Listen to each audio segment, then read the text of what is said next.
In this edition of our MythBusters series, we're going to talk about voices. What kind of a voice do you have?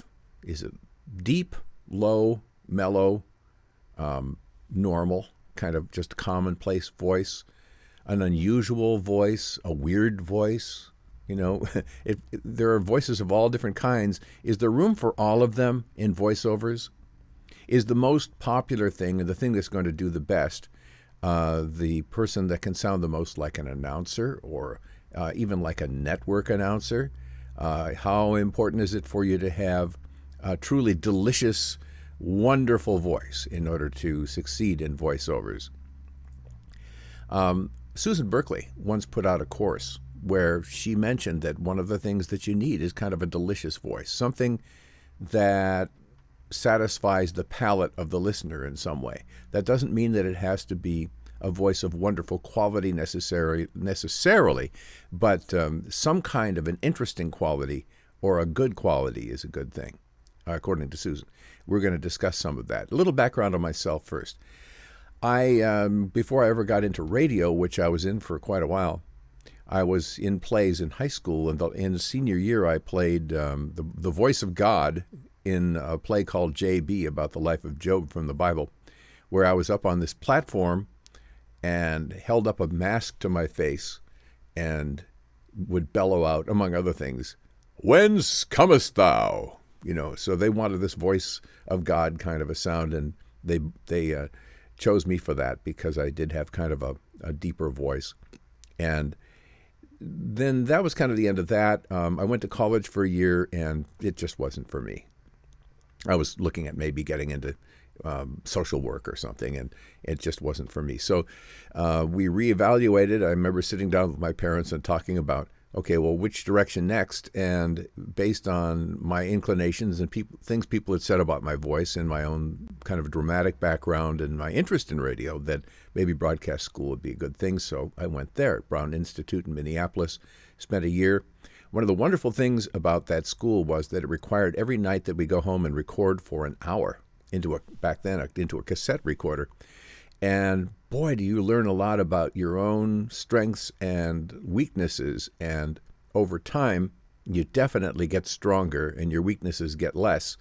But because in this case, I was at a broadcast school, the goal was to get this kind of a radio sound. And the radio sound is different than just a straight voiceover sound. They talk about in broadcast school optimum pitch, which is kind of where my voice would go if I'm not really trying to go up or down. Somewhere around there is where my voice falls. Everybody has an optimal pitch where their voice normally goes. And in radio, it tends to we push it higher and lower than that, and even higher and lower than what is normal in conversation. So you get, rather than just a little up and just a little down, you get this kind of sound, and that gives you that kind of radio-esque sound. 20 years in radio, by then it was pretty much baked in the cake. There wasn't much, actually to this day, I don't think that I can ever talk without having a little radio come into my voice. Then that was reinforced by my also doing booth announcing for television for a while. Coming up today on Oprah, and news reports. I did some correspondence reports for public radio, for National Public Radio, and so forth. So all of this kind of contributed to the whole radio background and baked that into my style, something that to this day, I left radio after 20 years, and I've been doing voiceovers for almost 25. And to this day, I still have to kind of work to keep the radio out of my delivery.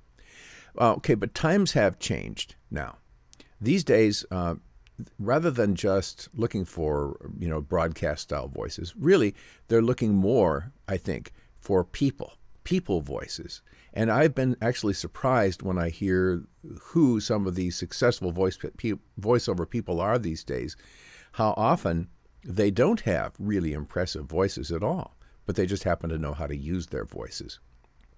It can almost be an asset now not to have a great voice. Though there is still demand for impressive or low voices or, those kind of massive voices. If you do a search in the Fiverr platform, just typing in the word deep and letting it recommend the most common searches involving the word deep, what come up are voice, male voiceover, deep voiceover, and deep male voice. So quite a bit right there of evidence that it's definitely something that people search for relative to voiceover.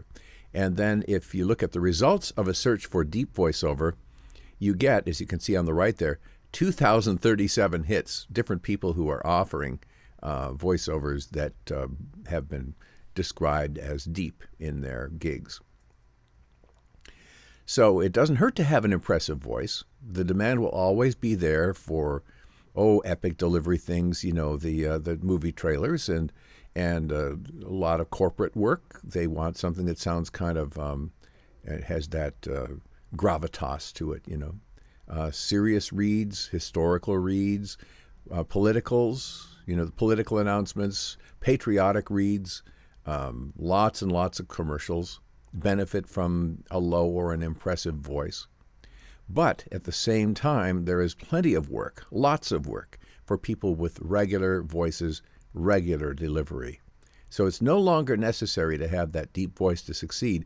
There's a big demand for real people voices in natural styles, among many, many categories, for whiteboards and explainers, for narrations, for lots of commercials, character voices, certainly audiobooks, and the list goes on and on. Not only that, but even if your voice is a little on the weird side, maybe it's not real super pleasant, maybe it's a little grating, maybe it's high and squeaky like Minnie Mouse, think about some of the cartoon characters you've heard over the years. Some of them are really strange voices. And if you were to talk to the people, you'd discover that, they are putting on some, but to start with, their voice is very unusual. If you're old enough to remember Popeye, the voice of the guy who did Popeye certainly had some unusual characteristics to his voice, and so did Olive Oil. She had a really high, squeaky voice. But those are just, a couple of examples. If you think of your favorite cartoons, I'm sure you can come up with lots of voices of people who, in normal conversation, it would almost be weird to talk to them. But because they have these unusual voices, there are good niches where they can be used for characters and specialty reads and so on. So don't be dismayed or discouraged if you have kind of an unusual or a little bit of a weird voice. So what I'm trying to say is that there really is room for everybody.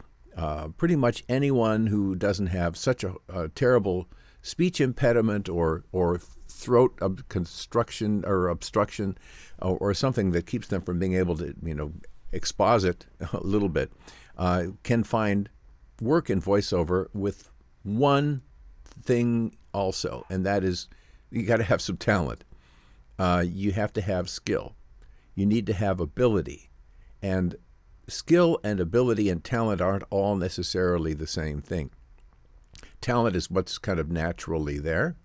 Skill and ability are things that you develop through practice. And practice is really the key to everything with voiceovers. But if you can interpret copy, if you can act, and basically all voiceover work is acting, and then you turn those abilities into a great demo, which is absolutely necessary to get work. Promote yourself, get noticed, you will get booked. So don't feel like you're out in the cold if you don't have a terrific, wonderful voice.